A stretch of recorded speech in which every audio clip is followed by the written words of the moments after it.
இருக்கும். ஆனா சைலண்டா மட்டும்தான் இருக்கும். சமூக நீதிக்கான அளவுகோலா மட்டுமே தான் அது இருக்கும். அதை வச்சு நம்ம மண்ணை வேற மாதிரி மாற்றணும்னு யார் என்ன ட்ரை பண்ணாலும் அது நம்ம மக்களே அனுமதிக்க மாட்டாங்க. ஏன்னா இந்த மண்ணில் அது பொலிட்டிக்கலா ப்ரூவ் ஆன ஒரு தியரி அண்ட் கான்செப்ட். சரிப்பா, உன்னோட எதிரிகள் யாருன்னு சொல்லிட்டா மட்டும் போதுமா?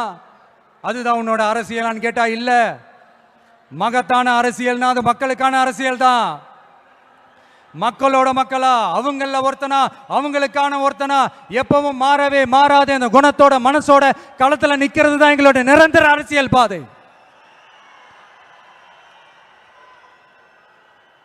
எக்ஸாம் எழுதின உடனே ரிசல்ட் வர்ற மாதிரி நல்ல ரிசல்ட் கொடுக்கிற திட்டங்களை தீட்டணும். அது முறையை அமல்படுத்தணும். அது போய் மக்கள் கிட்ட போய் சேரணும். போய் சேர்ந்துச்சான்னு பார்த்துக்கிட்டே இருக்கணும்.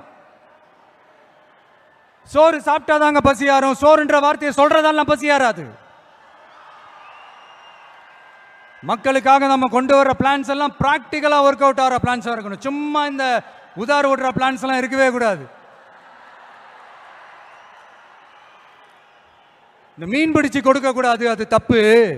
மீன் பிடிக்க கத்து கொடுக்கணும், அதுதான் சரி. அப்படி இப்படின்ட்டு சில பேர் சொல்லிக்கிட்டு சுத்துவாங்க. ஆனா நாங்களாம் அப்படி இல்லைங்க. கான்செப்டே வேற, பக்கா பிராக்டிக்கல் தாங்க.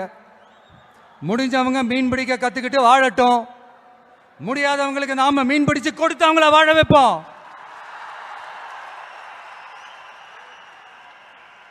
எங்களை பொறுத்த வரைக்கும் மக்களுக்கு நல்லதுனா எதுவுமே தப்பு இல்லை. Ends justify the means. எங்கள் இலக்குகளே எங்கள் வழிகளை தீர்மானிக்கின்றன.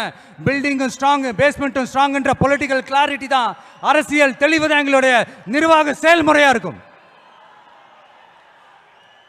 எங்களோட இந்த அரசியல் கொள்கை நிலைப்பாடு எல்லாமே யதார்த்தமானதா இருக்கணும். இந்த ஆல்டர்னேட் பாலிடிக்ஸ், ஆல்டர்னேட் ஃபோர்ஸ், மாற்று அரசியல், மாற்று சக்தி, இந்த மாதிரி ஏமாத்துற வேலையெல்லாம் நாம எப்போ செய்ய போறதே இல்லை. இங்க ஏற்கனவே இருக்கிற அரசியல் கட்சிகள்ல 10ஓட 11 இன்னும் ஒரு மாற்று சக்தின்னு சொல்லிக்கிட்டு இந்த எக்ஸ்ட்ரா லக்கேஜாலாம் நான் இங்க வரல ப்ரோ. நம்ம நாட்டுக்கு கேடு செய்யற இன்னும் எக்ஸ்ட்ரா வேலையெல்லாம் ஈஸியா செஞ்சுக்கிட்டு மக்கள் மத்தியில் தங்களை மாபெரும் சக்திகளாக நினைச்சுக்கிட்டு இருக்கிற மிகப்பெரிய ஏமாற்று சக்திகளோட பிடியிலிருந்து தமிழ்நாட்டை முழுமையா மாத்திர ஒரு முதன்மை சக்தியா இருந்து உங்களுடைய மகனா, அண்ணனா, தம்பியா, தோழனா, உங்கள ஒருத்தனா இருந்து நான் உழைக்கணும். இதான் என்னுடைய டார்கெட்டும்.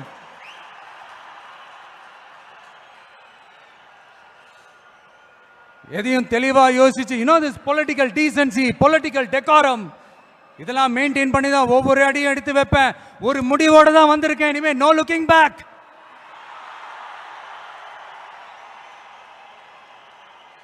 இந்த முடிவு நான் மட்டும் எடுத்த தனிப்பட்ட முடிவு இல்லைங்க, நாங்க எடுத்த முடிவு. எதுக்கும் தயாராக தைரியமா நம்ம கூட நிக்கிற இந்த மாபெரும் சக்தியோட சேர்ந்து எடுத்த முடிவு.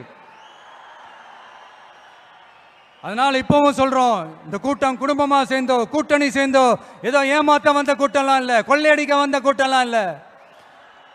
இந்த பவரை கையில வச்சுக்கிட்டு தனக்கு அடிப்பணியாதவங்களை இந்த பகை தீர்க்க வந்த கூட்டம்லாம் இல்ல. பக்கா பிளானோட, பப்ளிக் இன்ட்ரெஸ்டோட, பவர் பாக்டா திரண்டு இருக்கிற கூட்டம்.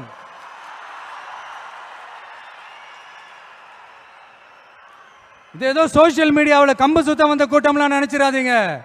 சொசைட்டிக்காக வாழேந்தி நிற்க போற கூட்டம். நம்ம மண்ணை வாழ வைக்கிறதுக்காக அரசியல் வாழேந்தி நிற்க போற கூட்டம். Yes, this is a mass gathering, not for cash but for a good cause.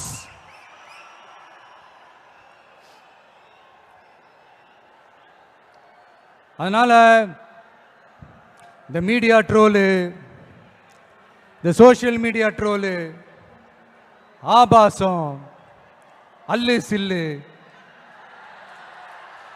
இதெல்லாம் வச்சு இந்த அவதூறு பரப்புறது, என்ன இந்த பயாஸ்கோப்லாம் காட்டுறது, அப்புறம் என்ன இந்த ஏ டீம் பி டீம் இப்பெல்லாம் பொய் பிரச்சாரம் பண்ணி இந்த படையை வீழ்த்திடலாம்னு மட்டும் கனவுல கூட நினைச்சு பாத்துறாதீங்க. இங்க நீங்க பாக்குற இவங்க மட்டும்தான் நம்மளுடைய சொந்த பந்தம்னு நினைச்சிடாதீங்க. இங்க நீங்க பாக்குற இவங்க மட்டும்தான் நம்மளுடைய தோழர்கள் ஒரு முடிவுக்கு வந்துடாதீங்க. நம்மளுடைய சொந்தம், உறவு, நட்பு இன்னும் இருக்காங்க. இங்க வர முடியாம தமிழ்நாட்டில் இருக்கிற அக்கம் பக்கம் ஸ்டேட்ல இருக்கிற உலகம் பூரா இருக்கிற கோடிக்கணக்கானவங்க நமக்காக ஒரு குடும்பமா சேர்ந்து ஒரு முடிவோட வெயிட் பண்ணிட்டு இருக்காங்க. எஸ், இவங்க எல்லாருமா சேர்ந்ததுதான் நம்மளோட வகையறா.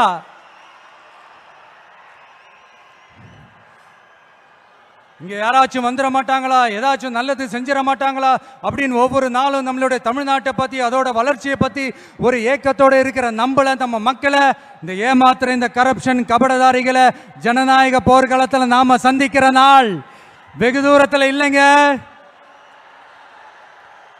இப்போ இப்படின்றதுக்குள்ள வந்துடும். 2026 எலெக்ஷன் கமிஷன் அப்படி ஒரு போருக்கான ஒரு நாளை குறிக்கும்ல. அன்னைக்கு அந்த நாள்ல அந்த தேதியில ஒட்டுமொத்த மக்களும் தங்களோட ஒத்த விரல்ல தமிழ்நாட்டில் இருக்கிற 234 தொகுதியிலையும் TVK சின்னத்துக்காக அவங்க அழுத்த போற ஒவ்வொரு பட்டன்ல இருந்து விடுற ஒவ்வொரு ஓட்டும் அணுகுண்டா மாறும். பாருங்க, நடக்கும். பாருங்க, நடக்கும். இங்க ஒரு கூட்டம்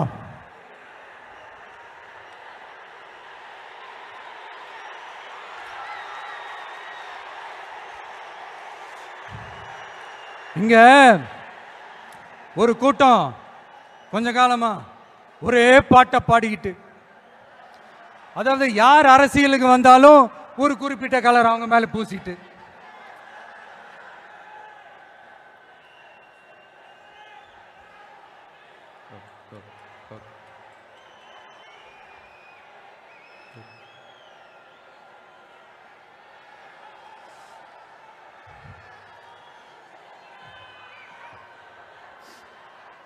இங்க ஒரு கூட்டம் கொஞ்ச காலமா ஒரே பாட்டை பாடிக்கிட்டு, அதாவது யார் அரசியலுக்கு வந்தாலும் ஒரு குறிப்பிட்ட கலர் அவங்க மேல பூசிட்டு, இந்த பூச்சாண்டி காட்டிக்கிட்டு, இந்த மக்களை ஏமாத்திக்கிட்டு, ஆனா இவங்க மட்டும் இந்த அண்டர் கிரவுண்ட் டீலிங்லாம் போட்டுக்கிட்டு,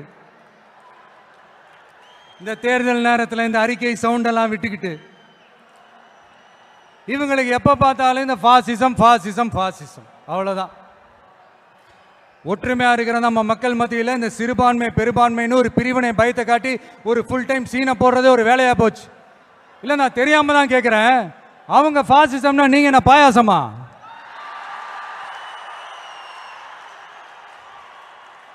நீங்களும் அவங்களுக்கு கொஞ்சம் கூட சளைக்காதவங்க தானே. மக்கள் விரோத ஆட்சியை திராவிட மாடல் ஆட்சின்னு சொல்லி மக்களை ஏமாத்துறீங்க.